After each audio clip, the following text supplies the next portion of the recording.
2 heures de temps, une année de réalisation. Nous avons évoqué les projets pour Colmar, pour notre vallée. C'est devenu une tradition, la réunion publique précède les vœux. Je ne conçois pas cette cérémonie de vœux sans vous redire ce que vous devez connaître de mes motivations. Je pense que vous avez besoin de me connaître plus qu'au travers d'un discours de cérémonie des vœux ou de réunion publique. Le mandat électif est riche d'enseignements, il est complexe car nous évoluons dans un contexte de mutation intense jamais vécu. La baisse des dotations, la perte des services publics, la hausse de la responsabilité des élus, le transfert des compétences, la fusion des intercommunalités. La richesse, la diversité de cette vallée, ce sont les 6 communes qui la composent. Croire ou laisser croire que notre destin n'est pas étroitement lié, à mon avis, est un leurre. L'énergie déployée a alimenté la polémique et de l'énergie perdue au service de notre vallée qui a tant besoin d'apaisement et d'unité. Je l'ai dit en conseil communautaire lorsque j'ai présenté ma candidature au poste de présidente et je souhaite que vous l'entendiez. Je me suis présentée aux élections départementales car j'ai eu l'audace de penser qu'il était possible de faire de la politique différemment et que la communion des idées était le seul curseur qui prévalait. Le citoyen et son environnement ont toujours été placés au centre de mes préoccupations. J'ai bien sûr une sensibilité politique, mais je ne suis pas au service de cette politique. Ma préférence se porte sur les femmes et les hommes plutôt que sur la couleur d'un parti.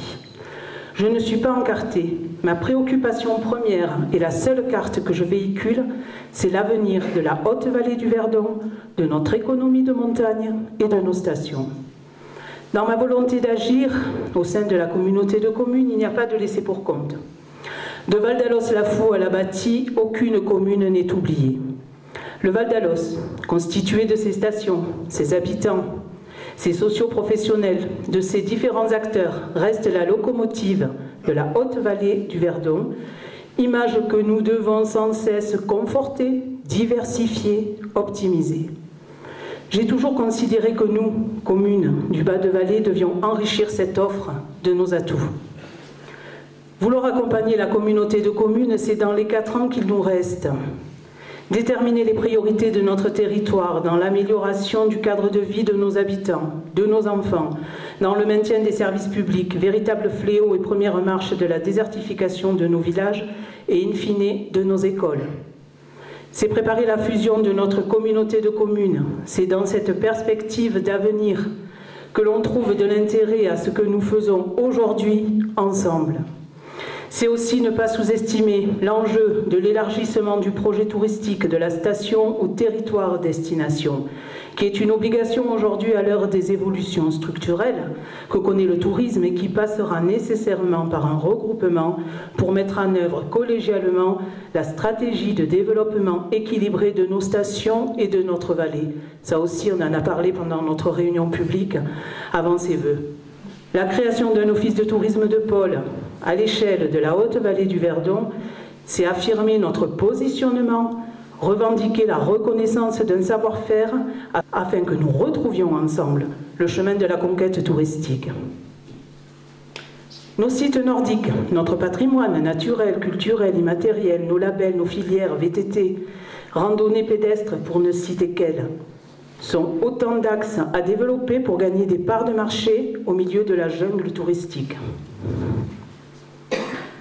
Vouloir accompagner la communauté de communes, c'est aussi, au sein du syndicat mixte du Val d'Alos, travailler un développement raisonné et concerté.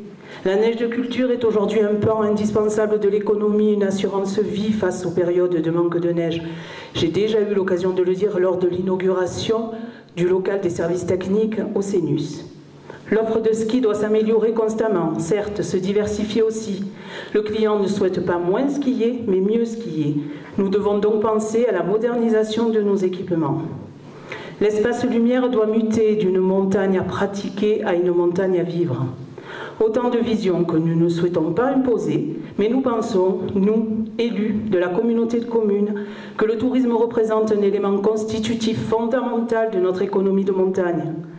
Renforcer notre attractivité, fédérer les acteurs publics et privés autour d'objectifs communs et partagés, Hugues, tu nous l'as dit aussi en réunion publique, tout passe par là.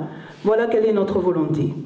Je rappelle quand même que le tourisme est la première économie du département et le premier générateur d'emplois. Une cérémonie des vœux, c'est aussi faire son autocritique. Je m'emploie, je vous l'assure, à être juste. Les décisions prises sont la résultante de questionnements bienveillants. Les projets ne vont pas aussi vite que je le souhaiterais, que nous le souhaiterions. Nous sommes désireux d'agir pour le bien commun et pour bien vivre ensemble, tout en ayant à l'esprit le souci constant de l'équilibre financier. J'arrive au bout, hein. Ce n'est pas notre propre trace que nous devons graver, c'est bien l'action que nous devons mener ensemble et qui contribuera à la performance de notre cité, de notre Colmar, de notre vallée. Une cérémonie des vœux, c'est savoir dire aussi merci. Merci aux différentes associations. Je souligne que la dernière manifestation, le marché de Noël organisé par le comité des fêtes, a été un rendez-vous très, très apprécié. Merci au personnel de l'Office de tourisme, aux services techniques, aux secrétaires, au personnel de la communauté de communes, aux pompiers, aux services de l'État qui nous ont accompagnés tout au long de l'année, à la gendarmerie, à l'Office national des forêts, aux différents partenaires, Parc national du Mercantour, la CERC, etc., etc. Vraiment, j'espère que je n'oublie personne. Je remercie le conseil municipal qui se consacre sans relâche et avec enthousiasme et détermination au développement de Colmar. Aux maires et aux élus de cette haute vallée du Verdon qui m'ont fait confiance, je vous adresse mes remerciements. Il y a une unité dans cette haute vallée du Verdon qui ignore la frontière que certains voudraient instaurer, méprisant le travail de nos anciens qui ont tant œuvré pour y parvenir. Ce caractère, cette identité ont été forgés par la géographie, par l'histoire, par la foi, par les hommes et par les femmes de ce pays. Je souhaite que 2016 soit une année riche en partage collectif et que chacun retrouve sa liberté de conscience. Une cérémonie des vœux termine souvent ainsi. On veut se souhaiter le meilleur, mais mon fils me disait dernièrement que nous devrions faire comme les oiseaux, laisser derrière nous ce que nous ne pouvons pas porter, tristesse, douleur, rancune, regret. Avançons confiants vers 2016, je suis certaine qu'il y aura de belles sources de joie et des moments de paix. À tous, belle et heureuse année, car le bonheur, c'est notre destin véritable. Merci de votre attention et pour clôturer ces vœux, j'aimerais trinquer avec vous autour de 2016. Merci beaucoup. Merci.